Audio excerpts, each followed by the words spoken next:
출애굽기 말씀은 앞부분은 구원에 대한 말씀, 20장부터는 율법의 말씀으로 구성이 되어 있습니다. 출애굽기 앞부분에 하나님이 우리를 사랑하신다, 우리를 도와주신다, 우리를 고통에서 건지신다 하는 이 말씀은 정말 누구나 감사하게 받아들이는 말씀입니다. 그런데 20장부터 십계명 말씀이 나오지요. 또 21장부터는 하나님의 계명들이 나오는데, 이 하나님 말씀들은 어떤 부분은 우리 마음에 부딪혀요. 왜냐하면 우리 마음에는 내 마음대로 하고 싶은 본성이 있기 때문입니다. 스티븐 잡스 아시죠? 애플이라고 하는 회사를 만든 사람입니다. 이 사람이 스탠포드 대학에서 졸업식 축사를 했는데 저도 그 전문을 읽어보면서 생각을 해본 적이 있습니다. 근데 이 축사 중에 이런 얘기를 했어요. 너의 마음을 따라 살아라. Follow your heart. 이렇게 이야기를 했는데, 이 문장은 졸업식 축사에 많은 사람들이 그 다음에도 또 얘기하고, 많은 가요들 또는 영화의 메시지 안에 이 내용이 들어가 있어요. 그만큼 많은 사람들이 이 가치관을 좋아해요. 내 마음을 따라 살아라. 정말 그렇게 하고 싶어 해요. 그런데 많은 사람이 좋아하는 내 마음을 따라 살아라 하는 이 가치관에 문제가 있어요. 사디어스 윌리엄스라고 하는 사람이, 이 교수님이 책을 쓰셨는데, 그 책 제목이 한번 볼까요? 책 한번 볼까요? Don't follow your heart 라고 책을 썼습니다. 이분이 이렇게 분석을 합니다. 사람들은 모두 내 마음을 따라 살기를 원한다. 그러나 내 마음대로 살려면 중요한 선결 조건이 있어야 되는데, 마음에 문제가 없어야 된다. 그래야 내 마음대로 살 때에 문제가 없지 않겠느냐. 그런데 분석을 해보면 사람의 마음이 문제가 있다라고, 오류가 있다라고 얘기를 합니다. 성범죄자, 테러를 일으킨 사람도 자기 마음을 따라 한 거예요. 사기치는 사람, 강도, 우리가 외국에 살아보면 알잖아요. 인종차별하는 인종차별주의자도 자기 마음을 따라 행한 거예요. 사디어스 윌리엄스 교수는 사실 사람의 마음 안에 선한 것도 있지만 어리석은 것도 들어있다. 그리고 변덕도 심하다.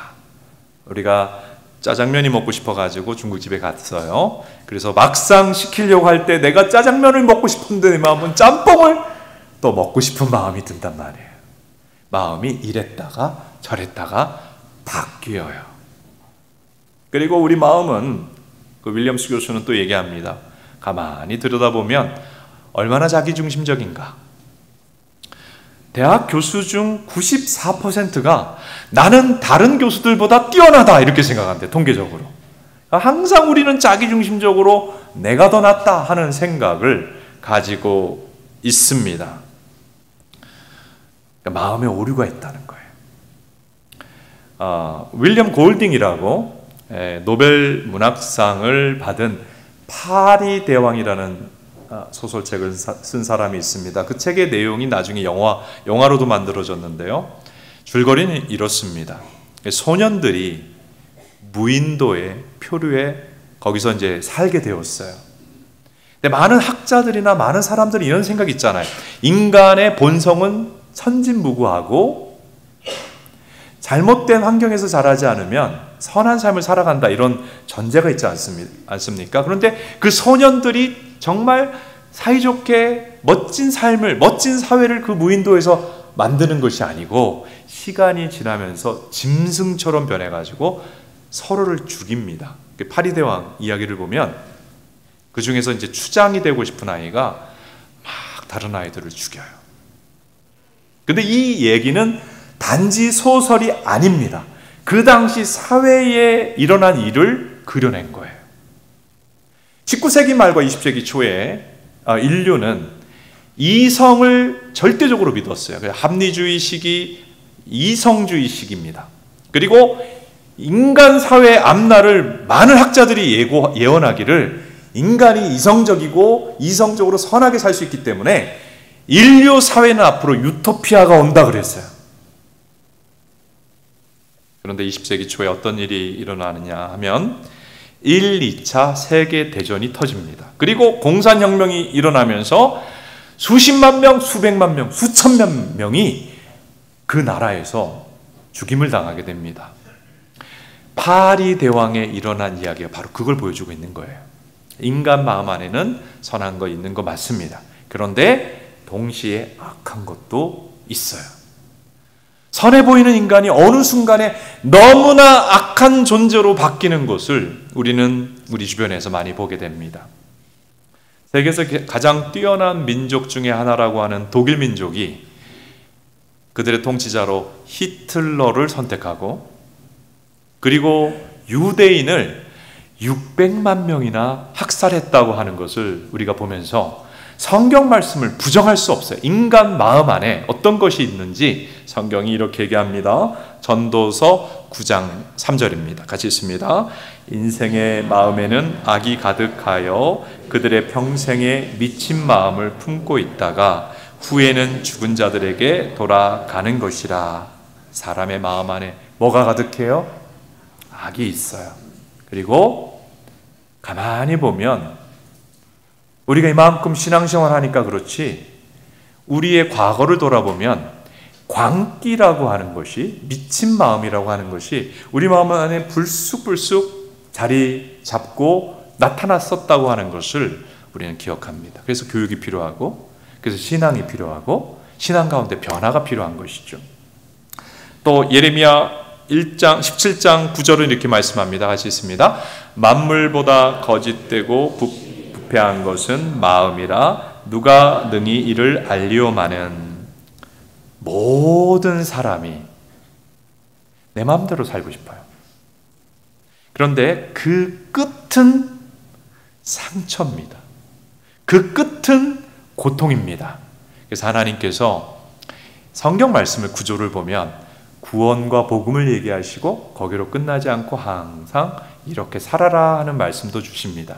하나님이 오늘 우리들에게 이렇게 살아라 하는 말씀을 주신 이유는 그렇게 사는 것이 최상의 길이기 때문입니다.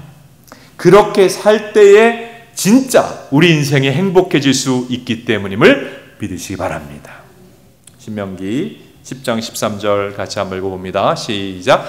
내가 오늘 내 행복을 위하여 내게 명하는 여호와의 명령과 규례를 지킬 것이 아니냐.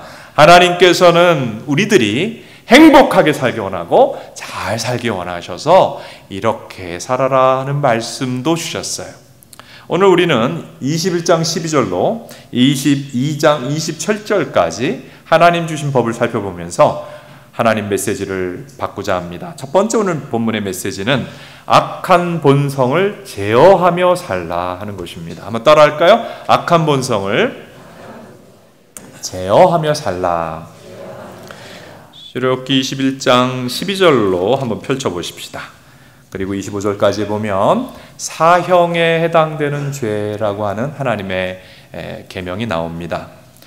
사형에 처할 죄가 먼저는 살인죄인데 특별히 계획하고 고의적으로 살인한 살인죄를 범한 사람은 사형에 처해야 한다. 이렇게 하나님 말씀하셨습니다. 그러나 고의가 아닌 채로 정말 우발적인 실수로 과실로 누군가를 죽인 사람은 살인죄에 해당되지는 않는다. 이런 사람은 하나님이 만든 도피성에 피하여 그 생명을 보존하라. 그렇게 말씀을 하셨습니다. 하나님께서는 지금 이 21장 12절로부터 나오는 말씀은 사실 20장에 나오는 십계명을 풀이해 준 거예요. 다시 한번 설명해 주시는 거예요. 하나님 얼마나 체계적이신지 몰라요.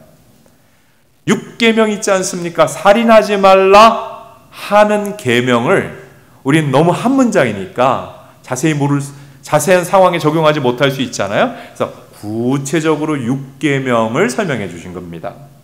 그리고 이제 21장 15절을 보면 사형에 처할 죄로 부모를 치는 자, 부모 폭행하는 자는 사형에 처하라고 말씀하셨어요. 좀으로 하면 좀 깜짝 놀랄 얘기인데요. 근데 부모를 폭행하는 것만 아니라 17절, 15절 이어 17절에 보면 부모를 저주하는 자, 부모에게 언어폭력을 행사하는 자, 부모에게 악한 말을 하고 저주의 말을 하는 자, 또 사형에 처하라. 왜냐하면 부모는 하나님이 그에게 주신 존재예요. 부모는 하나님이 그가 태어나도록 한 통로고, 그를 어릴 때부터 길러준 하나님의 사랑의 손길이 부모에게 담겨 있습니다. 이 부모를 폭행하거나 저주하는 자는 인간이기를 포기한 자다. 그렇게 얘기하시는 것입니다. 이렇게 천륜을 저버리는 자는 엄벌에 처하라고 하나님 말씀하셨어요. 자, 이 계명은, 이 말씀은 10계명 중에 몇 계명 말씀을 풀이한 거죠? 5계명, 내 부모를 공경하고 순종하라 하는 말씀을 자세하게 말씀을 해주신 것입니다. 그 다음에 또 하나 사형에 처할 죄는 유괴입니다. 유괴. 21장 16절에 나옵니다. 사람을 납치하고 유괴하는 자는 사형에 처하라 그랬어요. 자, 요즘은 이 CCTV가 너무나 깔려 있어서 경찰 고위 관계자에 의하면 사실 못 잡을 범죄자가 없대요. 근데 과거에 제가 그 청년 때나 생각해 보면 우리 사회에 유괴 범죄가 아주 사회적인 이슈가 되었습니다. 얼마나 마음 아파했는지 몰라요. 요즘은 그렇게 하기가 어렵습니다. 근데 우리 사회의 유괴와 성경 시대에 말하는 유괴는 달라요. 이 출애굽 시대에 왜 유괴하고 납치합니까? 노예로 삼기 위해서입니다. 자, 다른 민족, 다른 부족을 침공해서 어린애나 여자나 약한 사람을 데려옵니다. 그래서 뭐예요? 노예로 삼는 거예요. 그래서 유괴하는 자, 납치하는 자를 사형에 처하라. 이것이 나중에 노예 해방의 근거 성경 구절이 됩니다.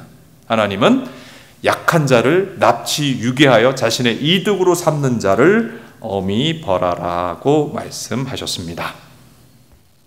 자, 사형에 처할 죄에 대해서 성경에 말씀하는데, 사실 우리나라의 법이 지금 사형을 실행합니까? 안 합니까? 1997년도부터 우리나라는 사형을 구형을 하지만 집행을 하지 않고 있습니다. 그래서 너무나 흉악한 범죄를 저지른 범죄자도 감옥 안에서 너무 잘 먹고 잘 지내는 거예요. 그런 피해자들의 눈물이 있는데도. 그래서 국민 중에 또 많은 사람들은 사형을 집행해야 된다는 주장을 하는 사람도 있고, 또 아니다, 범죄자도 인권이 있다, 사형은 집행하면 안 된다 하는 이 여론에 서로 다른 의견이 있습니다. 여러분 어떻게 생각하십니까? 우리 나름대로의 생각이 있을 수 있어요.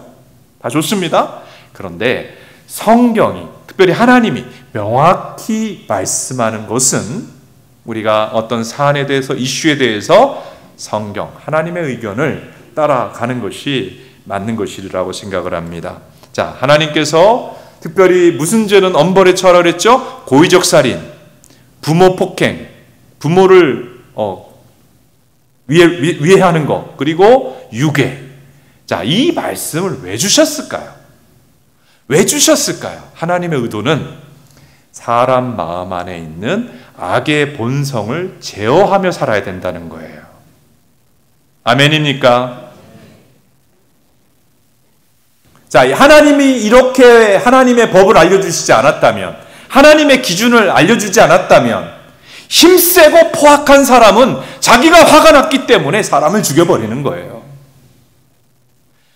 하나님의 법과 기준이 없다면 무법천지가 되어서 사람은 자기 마음 안에 있는 악의 본성에 따라 흉악한 범죄를 저지르며 살게 되는 것입니다. 오늘날 이 성경의 근거에서 대부분의 헌법이 만들어지고 모든 사법체계가 만들어졌는데, 법이 있음에도 사람은 자기 기분이 안 좋다고, 누가 밉다고 폭력을 행사하고 폭행을 행사하고 위해하는 일까지 일어나고 있지 않습니까? 그러니까 하나님의 법이, 또 그 법의 근거에서 오늘 건강한 법제도가 있을 때에 사실 우리가 서로 보호하면서 보호받고 살아갈 수가 있는 것이죠. 이 법에 대해서 받아들이지 않는 사람들은 범죄자가 되는 것입니다. 자, 교회를 다닙니다. 교회를 다니는 사람들은 세상 사람처럼 또 세상의 그 자기 기분에 따라 감정에 따라 행동하는 사람 같지는 않겠지만 교회를 다님에도 불구하고 하나님의 법에 대해서 잘 알지 못하게 된다면 세상 사람과 똑같이 살아가는 거예요. 세상 사람과 똑같이 행동하게 되는 거예요.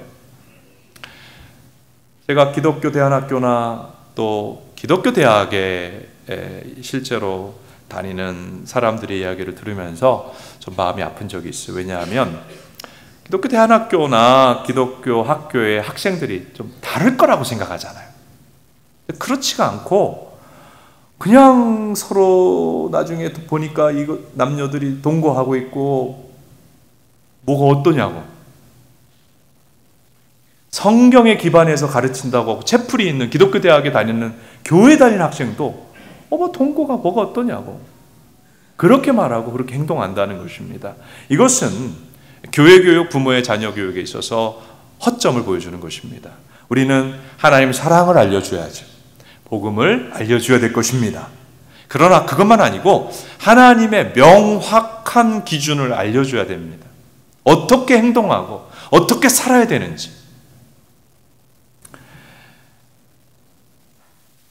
하나님께서 우리에게 복음의 말씀과 더불어 하나님의 기준을 알려주신 것은 하나님의 사랑인 줄로 믿습니다.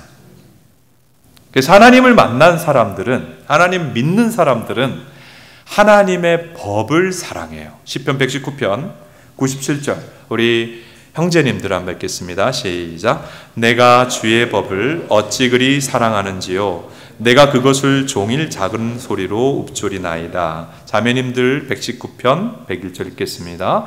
내가 주의 말씀을 지키려고 발을 금하여 모든 악한 길로 가지 아니하였사오며. 자, 제가 결혼하여 이제 하나님께서 자녀를 주셔가지고 아이들을 키우면서 깨닫게 된 게 뭐냐 하면 애들이 어릴 때 하나님이 성경에 말씀한 성악설은 분명히 진리다. 요 꼬맹이들 이쁘장한 녀석들이 얼마나 자기중심적이고 또 죄성이 있는가 하는 것들을 실감하게 됐어요. 남의 집 아기를 보면 천사 같지만 내가 정말 아기를 키워보면 이렇게 말을 안 듣고 가끔 또 빗나가려고 하는지 이것들을 느끼게 되죠. 그러니까 애들이 어릴 때 아장아장 걸을 때 손을 잡고 데려나가면 당연히 인도로 안전하게 걸어야 되는데 어디로 들어가려고 그래요? 차도로 들어가려고 그래요. 그게 그렇게 가겠대요. 차도로 자꾸 뛰어가요. 그러면 부모는 어떻게 해야 됩니까? 그래, 넌 내가 사랑하는 아이니까 들어가 해야 됩니까? 안 돼! 라고 말해 주어서 이 아이의 생명을 보호하고 사랑을 기준을 제시하여 표현해 줘야 됩니다. 그래서 특별히 5세 이하의 아이들에게 부모에게 가장 중요한 역할은 되는 일과 안 되는 일을 명확하게 알려주는 거예요. 정말 이것을 잘해 주셔야 됩니다. 물론 5세 이하 때 열심히 안 해가지고 그 이후에도 애가 기준이 명확하지 않다면 그 이후에도 명확하게 부모는 알려주는 것이 사랑이에요. 그냥 유야무야 뭉개면서 어떻게 살아도 된다 하게 되면 아이가 이상해지는 것이죠. 하나님께서 우리에게 복음과 사랑과 구원의 말씀과 더불어 이렇게 살아라 하는 말씀을 주신 것은 우리의 보호막입니다. 아멘. 우리의 생명길입니다. 그 길대로, 그러니까 우리는 모두 어떻게 살고 싶어요? 내 마음대로 살고 싶어요. 근데 내 마음대로가 아니라 하나님의 말씀대로 살 때 가장 행복하게 잘 살 수 있는 것을 믿으시기 바랍니다. 두 번째 오늘 메시지, 자신의 행동과 삶에 책임을 지라 하는 것입니다. 자, 이 부분은 출애굽기 21장 28절로 38절에 대한 부분 해설인데요. 이 부분은 사고방지법을 얘기하고 있습니다. 최근에도 우리 사회에도 사고가 일어나서 온 국민이 마음 아파하고 있습니다. 근데 사고가 일어나면 이게 천재지변이냐 불강력적인 일이었느냐 아니면 인재냐, 막을 수 있었던 인재냐, 이거 가지고 이제 논쟁이 많은데 대체로 사고가 천재지변 불강력적이에요, 인재예요? 인재가 많아요. 그러니까 막을 수 있었는데 막지 않았단 말이에요. 그렇죠? 그래서 오늘 하나님께서 주신 그 21장 28절로 38절의 말씀은 부주의와 태만으로 인해서 사고가 일어났을 때 책임을 엄하게 물어야 한다 하는 말씀입니다. 그래서 여기에 부주의와 태만으로 일어난 사고의 유형 몇 가지가 나오는데, 첫째는 어떤 집에서 기르는 짐승이 다른 사람을 물어 죽이거나 받아서 죽인, 집에서 기르는 짐승으로 인해서 다른 사람이 사망사고에 이르렀을 때 그것은 그 주인이 책임을 져야 된다 하는 거예요. 왜냐하면 다른 사람을 물어 죽이거나 아니면 다른 사람을 받아 죽인다고 할 때 그 짐승이 집에서 기르는 짐승이면 알잖아요. 집에서 기르는 개가 벌써 무는 습관이 있다든지 입질이 있다든지 이거 알잖아요. 그리고 집에서 기르는 소가 자꾸 사람을 받아서 다치게 하는 건지 알잖아요. 그러면 주의를 해야 되는데 주의하지 않아 태만으로 일어난 사고는 주인이 엄히 처벌을 받아야 된다는 거예요. 그리고 또 하나 사고의 사례는 이제 구덩이를 팠는데 구덩이를 파고 밤이 되면 안 보이잖아요. 그럼 어떻게 됩니까? 판 사람이 메워놓고, 그러니까 뚜껑으로 덮어놓고 표지판을 달아서 안전사고가 일어나지 않아야 되는데 그대로 방치하여, 구덩이를 방치하여 사망사고가 일어났다면 내가 몰랐어요, 그 사람이 거기 빠진 건 그 사람 책임이죠, 이렇게 말하면 안 되고 그 구덩이를 판 자가 책임을 지라는 거예요.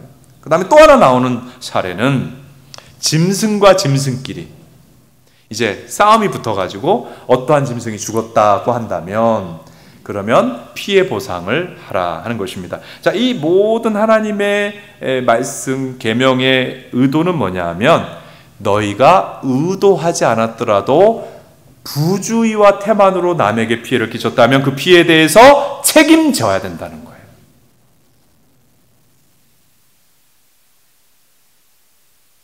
실제로 반포동에서 일어난 일입니다. 큰 개를 키우는 부부가 개를 산책시키기 위해서 데리고 나와서 이제 산책을 시키는 중에 이 개가 그만 어린아이 얼굴을 확 물었어요. 이 아이가 정말 10시간 가깝게 대수술을 받고 겨우 살아났는데 얼굴이 어떻게 됐겠어요? 우리 개가 물 줄 몰랐어요 하면 됩니까? 아니고, 그렇게 벌써 개를 키우는 부모, 저기면 알죠? 견주라면 알죠? 살짝 이게, 애가 좀 무네? 그러면 이 개가 데리고 나올 때 어떻게 해야 됩니까? 입마개를 딱 해서 사고가 일어나지 않게 해야 되는데, 그렇게 하지 않은 태만에 문제가 있었던 것이죠. 책임을 물어야 되는 것입니다. 그리고 이제 오늘 방금 사고방지법 하나님 말씀에 보면 이 소에 대해서 많이 얘기하는데, 소는 그 당시 운반수단입니다. 요즘으로 얘기하면 자동차를 생각하면 딱 맞습니다. 어떤 사람이 자동차를 모는데 이게 브레이크가 살짝 밀리는 거예요. 좀 제동거리가 길어지네. 그러고 지나가면 안 됩니다. 자, 요즘같이 비가 오면 평소보다 더 제동거리가 길어지죠. 자동차에 기능 이상이 생기면 최대한 빨리, 차를 몰지 않든지 빨리 어떻게 해야 돼요?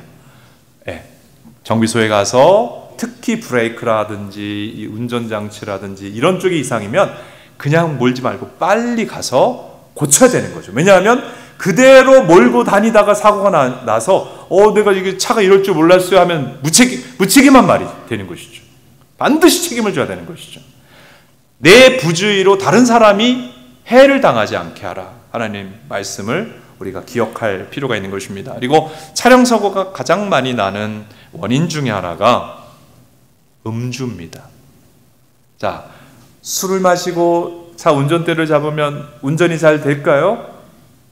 평소보다 감각이 떨어져서 잘 안 된다는 것을 알고서도 음주운전을 해서 사고를 낸다면 그것에 대해서 책임을 엄중히 물어야 한다 하는 것이 하나님의 말씀의 뜻이죠.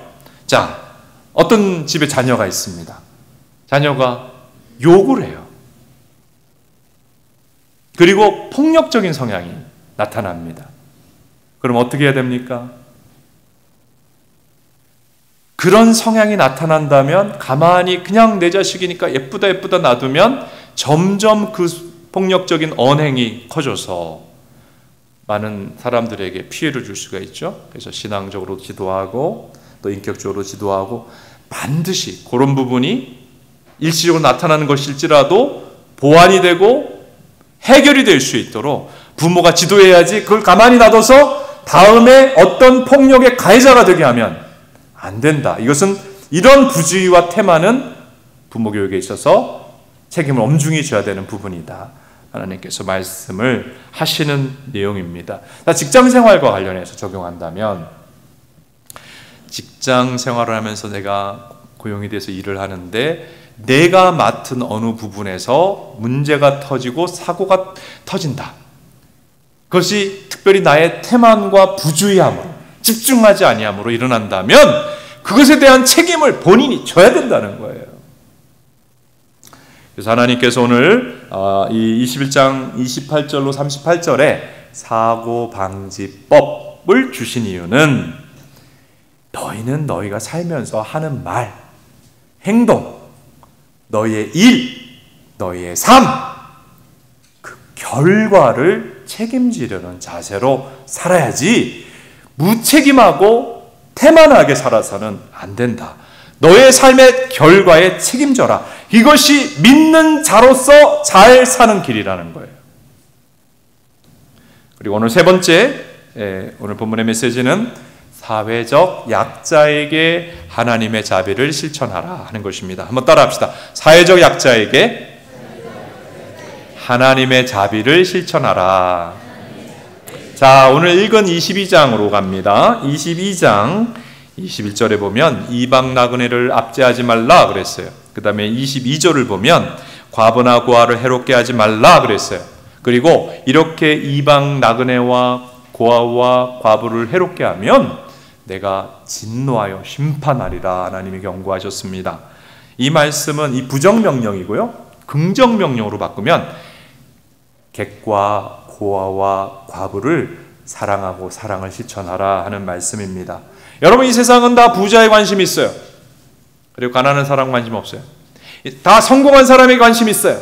그냥 평범한 사람 관심 두지 않아요. 근데 하나님은 가난한 사람에게 관심이 있고 약한 자, 소외된 자에게 관심이 있습니다. 그래서 하나님의 주된 관심은 당시에 이 성경을 기록할 당시 사회적 약자였던 이주민들, 객, 고아, 과부들이었어요.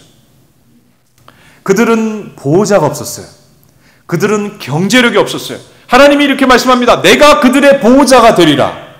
그리고 하나님이 이렇게 말씀합니다. 나는 내 마음은 그들에게 향해 있다. 왜 하나님 마음이 사회적 약자에게 향해 있습니까? 자, 22장 27절에 해답이 있습니다. 27절 끝에 나는 자비로운 자임이니라. 하나님의 자비하신 성품 때문이에요.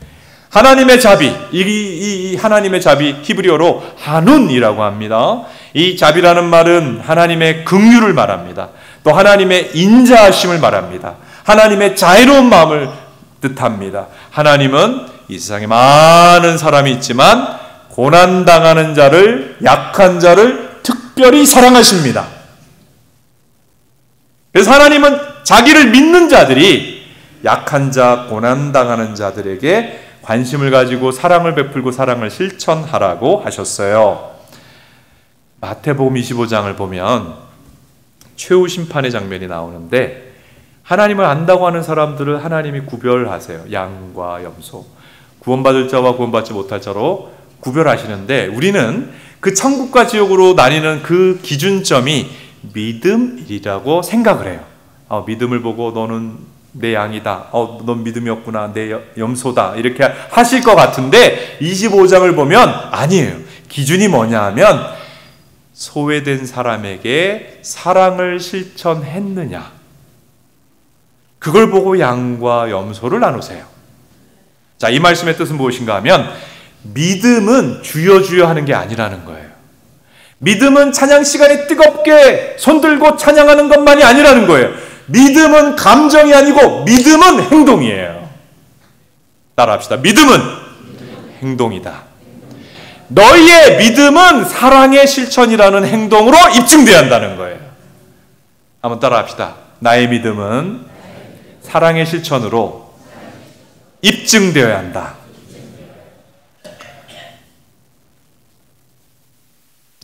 오마이뉴스라고 하는 신문이 있는데 이번 주에 이런 기사가 났어요. 무신론자인 내가 교회 부흥을 원하는 이유. 상당히 좀 뜻밖의 기사였습니다. 이 개건 기자는 무신론자예요. 약간 반기독교인입니다.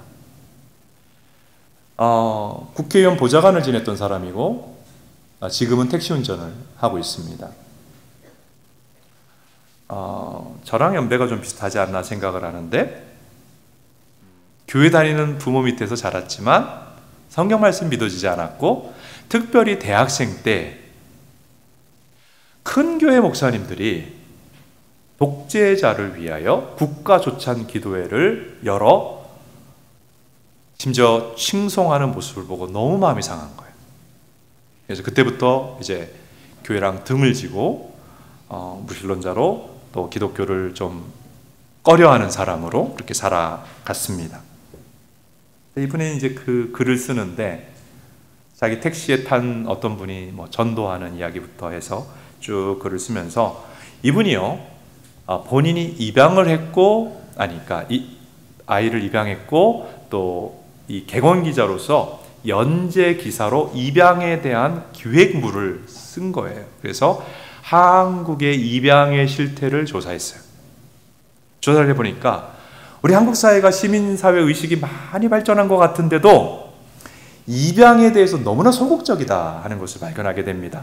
22년도 부모가 양육을 포기하여 버려진 아이가 2289명, 2300명 정도 되는데 82%가 시설로 갔어요.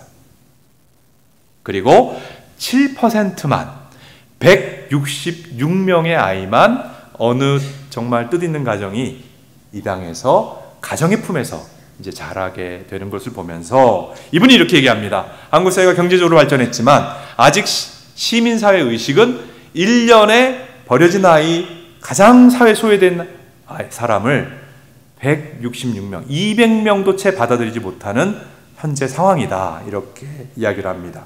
그리고 이런 입양의 실태를 조사하다가 이제 입양을 한 가정을 조사하게 됐어요. 입양을 한 가정을 조사해 보니까 버려진 아이를 입양한 부모의 92%가 기독교인인 거예요. 아니 대부분의 가정, 입양을 하는 가정이 교회 다니는 가정이 입양을 하는 거예요. 이게 한국만 그런가 해서 해외 사례를 다 조사를 해보니까 미국도 유럽도 입양을 하는 가정은 기독교인 가정이 대다수를 이루고 있는 거예요. 그래서 이 사람이 무신론자고 또 교회에 대해서 좀 불편한 마음도 있던 사람이니까 왜 그런가 연구를 해보니까 성경 말씀 때문이었습니다. 자, 신명기 14장 29절 말씀 한번 봅니다. 같이 한번 읽습니다. 너희 중에 분깃이나 기업이 없는 레위인과 내 성중에 거류하는 객과 미코아와 과부들이 와서 먹고 배부르게 하라. 그리하면 내 하나님 여호와께서 내 손으로 하는 범사에 내게 복을 주시리라. 성경 말씀 때문이었어요. 사실 이 말씀은 우리 교회가 붙잡고 실천하는 말씀입니다.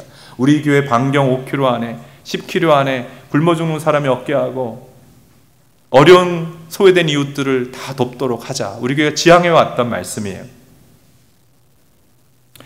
이 기사를 쓰신 분이 자신은 무신론자이지만 내 주위에 있는 조용히 하나님 말씀을 실천하는 작은 교회들의 부흥을 원한다. 결론으로 그 기사를 썼는데 그 이유는 우리 사회 가장 약한 사람들, 도움이 필요한 사람들에게 사랑을 실천하는 사람이 어디서 나오기 때문이에요? 교회들에서 나오기 때문입니다. 자, 오늘 우리는 출애굽기 앞부분을 보고 있는 게 아니죠. 뒷부분을 보고 있습니다. 하나님이 앞부분에서 내가 너를 도우리라, 구원하리라, 그 말씀만 아니라 이렇게 살아라 하는 하나님의 법과 기준을 우리에게 왜 말씀하시죠? 어떨 때는 당황스럽죠. 왜 하나님 이런 말씀까지 나에게 주시나? 이 말씀을 주시는 이유는 우리가 그 하나님의 기준과 법에 따라 살아갈 때에 세상 사람들은 늘 묻습니다. 교회는 왜 존재해야 돼? 저 교회는 왜 존재한담? 저 사람은 왜 기독교인이라고 저렇게 말하지? 교회와 기독교인이 왜 존재해야 하는지에 대해서 사람들에게 세상을 향해서 답을 줄 수 있기 때문입니다. 하나님 말씀에 근거해서 하나님 말씀을 따라서 그렇게 사랑을 실천하고 말씀을 따라 살아갈 때 세상에 해답을 줄 수 있고, 더 하나 더 중요한 이유는 그렇게 하나님이 제시한 기준에 따라 살아갈 때에 그 삶이 가장 베스트 웨이, 최상의 삶이요 행복한 삶이기 때문에 하나님께서 오늘 이렇게 살아라 하는 말씀을 우리를 사랑하셔서 우리를 위하여 주셨음을 믿고 이 말씀을 붙잡고 걸어가는 우리의 한 주간의 삶이 될 수 있기를 주님의 이름으로 축복합니다.